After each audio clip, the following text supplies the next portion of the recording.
National বুক agency প্রকাশিত সহযোদ্ধা marks angles জীবন ও সংগ্রাম নামক একটি বই উন্মোচন করা হয় ছাত্র যুব ভবনে।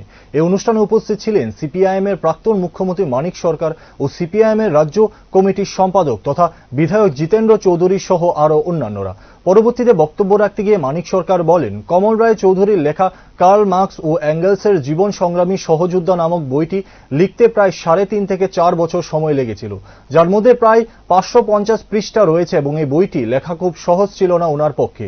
এমনকি এই 550 পৃষ্ঠা বইটির শেষের 50 পৃষ্ঠা লেখার সময় উনি ওনার দৃষ্টিশক্তি হারিয়ে ফেলেছিলেন। ঠিক সেই মুহূর্তে ওনার সাথে কথা হয়েছিল বলে অভিমত ব্যক্ত করেন মানিক সরকার।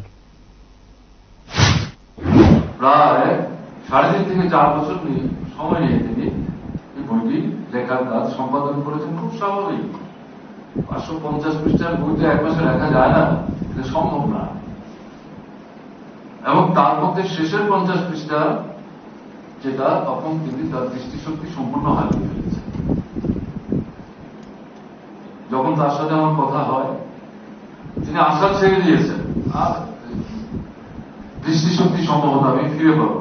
তবে আজকে সেদিন যেমন বলেছিলাম, আজকেও আমি বলছি, এভাবে আশাহত কোনো কারণ নেই। তাকে দু একটা জায়গার কথা আমি উল্লেখ করেছি, তাদের সঙ্গে তিনি আগেও কথা বলেছেন, আবার তাকে অনুরোধ করেছি। তার যে জামাতা তিনি সঙ্গে ছিলেন, তাকেও আমি অনুরোধ করেছি, আরেকবার চেষ্টা করুন। আজকে চিকিৎসা বিজ্ঞানের যে অগ্রগতি ঘটেছে আন্তর্জাতিক পরিসরে, আমাদের দেশও তাতে